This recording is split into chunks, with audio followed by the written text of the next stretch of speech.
करता हूँ।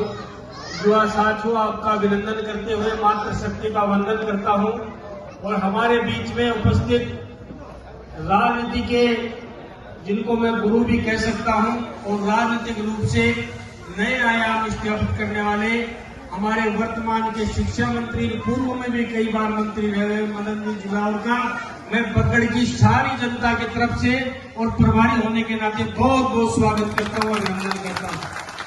मुझे इस मौके पर बहुत ज्यादा कुछ बोलना नहीं है, लेकिन मुझे आदेश हुआ है तो आपसे रामा शर्मा करता ही रहता हूँ। मैं तो आता जाता रहता हूँ, कई मीटिंगें भी हुई है यहाँ पर। मुकेश जी भाई साहब ने अभी कई दृष्टांत सुनाए हैं मदन जी दिलावर के। कहा कि राम जन्मभूमि के लिए आपने जमीन पे सोना स्वीकार किया, नंगे पांव चलना स्वीकार किया। तो मैंने भी इनके बारे में कई बातें भी सुनी है और देखा भी है। जब ये विपक्ष में होते हैं तो विधानसभा में सरकार को कोई काम बनाने के लिए पूरी तरह उसे बहस करते हैं और बहस करते करते अगर सरकार झुक नहीं जाती और मान नहीं जाती तो सच्चाई के लिए इतनी ताकत से लड़ते हैं और लड़ते लड़ते अपना कुर्ता फाड़ लेते हैं। कई बार तो हमने ये देखा है। एक बार का दृष्टांत है, ये बड़े जोश में बहस कर रहे थे और बहस करते करते लास्ट में इन्होंने कुर्ता नहीं फाड़ा तो किसी एक पड़ोसी विधायक ने कहा, बोले आज मदन जी कुर्ता नहीं फाड़ा, बोले एक लास्ट बच रहे, बोले काल के पैर का एक कुर्ते बच रहे लास्ट। इसलिए मदन जी दिलावर के बारे में जितनी बात कही जाए, मैं इसलिए नहीं कह रहा हूं कि आप समाज के लोग बैठे हो। मैं इतना निवेदन कर सकता हूं आप लोगों को, आपके बीच में और अपनों से बात करने के लिए मदन जी दिलावर यहाँ पर उपस्थित हुए हैं। आप निश्चित रूप से इनकी बात मानिए। राजस्थान के कोई छोटे नेता नहीं, आप सब लोग जानते हैं। और मैं इतना कह सकता हूं कि एक समाज चाहे तो 1000 नेता पैदा कर सकता है, लेकिन 1000 नेता मिलकर एक समाज पैदा नहीं कर सकते। इसलिए समाज से बड़ा कोई होता नहीं है। और आपके बीच में अपनों के लिए बात करने के लिए आपके बीच में आए हैं। मैं निवेदन करना चाहता हूं नगर पालिका और ये जो नगर मंडल है आपका बगड़, इसमें मैं दिलावर साहब आपको आग्रह कर दूं, मात्र छोटी सी नगर पालिका है और 12,000 वोट यहाँ पे हैं। हमारा इतिहास रहा है कि हम यहाँ पर अच्छी लीड से जीतते आए। पिछले 2 चुनाव में कोई इधर उधर हमारी पार्टी में थोड़ा कंफ्यूजन होने के नाते हम लोग यहाँ से पिछड़े हैं, लेकिन ये बगड़ नगर पालिका इस बार हमारी पार्टी में भी एक मत है और निश्चित रूप से यहाँ से लोग तो 70-30 का आंकड़ा कहते हैं। भारतीय जनता पार्टी 70% और 30% अन्य में दोनों रहेंगे, लेकिन मेरा मानना उससे भी ज्यादा हम लोग 13 तारीख तक पहुंचेंगे। और मैंने पूर्व में भी कहा था, आपका भी ध्यान आकर्षित करना चाहता हूं, बात को रिवाइज नहीं करना चाहता। दोबारा बात करूंगा तो मुझे समझता है कि उस बात का सोचोगे कि रटी रटाई बात करता है। सहयोग और विधि का विधान होता है। 3 का आंकड़ा भारतीय जनता पार्टी के लिए बहुत शुभ होता है। मैंने यहाँ पे बाबू जी भी आए थे जब कहा था, और मदन जी आपकी उपस्थिति में भी कहना चाहता हूँ। 1993 में भारतीय जनता पार्टी की सरकार बनी, 2003 में सरकार बनी, 2013 में सरकार बनी और 2023 में सरकार बनी। और 3 का आंकड़ा ही हमें इस बार उपलब्ध है। 13 तारीख को हमारा मतदान है और 23 तारीख को गिनती है। दुनिया की कोई ताकत राजेंद्र बाबू को हरा नहीं सकती। इतना निवेदन आप लोगों से करना चाहता हूँ।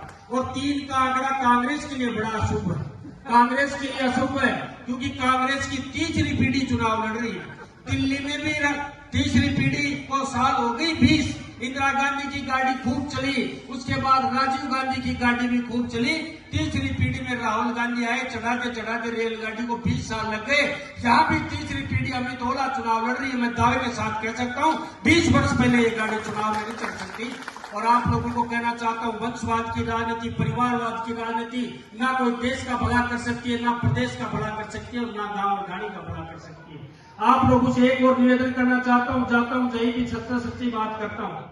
आप लोग समाज के आपके नेता बैठे हैं, आप लोग समाज के साथ जो समाज, राज्य के साथ जो समाज नहीं चलता है, राज्य के साथ जो गांव नहीं चलता है, राज्य के साथ जो गाड़ी नहीं चलती है, हमेशा पिछड़ जाती है। 4 साल और 2 महीने राजस्थान में भजन लाल जी की सरकार रहने वाली है और राजेंद्र बाबू को अगर आप लोग विधानसभा में भेजेंगे तो आपके हक का पैसा झुंझुनू में आएगा, पकड़ में आएगा और आप विकास के साथ चलेंगे। सरकार आप बदल नहीं सकते। 5 साल सरकार भारतीय जनता पार्टी की रहने वाली है। जो समाज जागरूक होता है वो राज के साथ चलता है और राज के साथ तरक्की करता है। इसलिए राज में भागीदारी बनो और ये काम हमारा, ये काम 10 महीने की जो हमारी सरकार भजन लाल जी की है उस काम पर ठप्पा लगाने का मौका है ये उपचुनाव, और ये ठप्पा लगाने का मौका है शिक्षा मंत्री मदन जी दिलावर के काम पर, 10 महीने के काम पर ठप्पा लगाने का मौका है। इसको पकड़ के जनता ना चुके तो मैं समझता हूँ बहुत अच्छी बात है।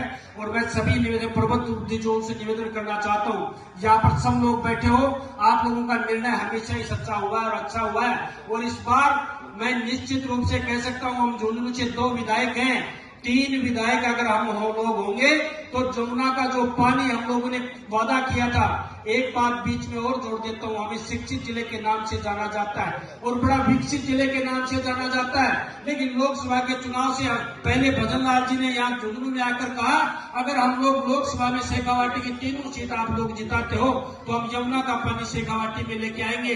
लेकिन 12 शिक्षित जिले, 12 विकसित जिले, तीनों लोकसभा की सीट कांग्रेस को देकर आपने कौन सी शिक्षा का परिचय दिया है? हम लोग पानी लाने की बात करते हैं और आप वंशवाद की बातें करते हैं। वंशवाद से देश नहीं चलता है, देश प्रदेश नहीं चलता, कोई गांव गाड़ी नहीं चलती है।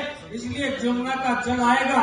हमने तो फिर भी छाती ठोक के कहा है कि राजशाही आपने ना दिया हो, 3 सीटें शेखावाटी की चाहे कांग्रेस को लोकसभा में दे दी हो, लेकिन हम फिर भी अपने वादे पर अटल हैं और जमुना का जल आपके लेके आएंगे। पुनः भजन लाल जी ने स्वीकार किया और आपके बीच में घोषणा की है। हरियाणा में जो हमारी सरकार बनी है, अब जो अड़ंगा लगने वाला था वो अड़ंगा भी नहीं लगेगा। भारतीय जनता पार्टी की सरकार है और हरियाणा में जो माहौल बना और बीजेपी की जो सरकार बनी है, दुनिया का तमाम मीडिया जो फैल हुआ था वही यहाँ पर होगा। आप तो 10-20 हजार की जीत की बात करते हो, राजेंद्र बाबू अगर 50 हजार से भी जीत जाए तो कोई बड़ी बात नहीं है। इतना मैं विश्वास के साथ कह सकता हूँ। इतने बड़े मंच का, इतने बड़े नेता के सामने ज्यादा समय लिया, इस बात के लिए क्षमा प्रार्थी हूँ। इन्हीं शब्दों के साथ अपना कथन समाप्त करते हुए अपनी वाणी को विराम देता हूँ। सबको राम राम, बहुत बहुत धन्यवाद।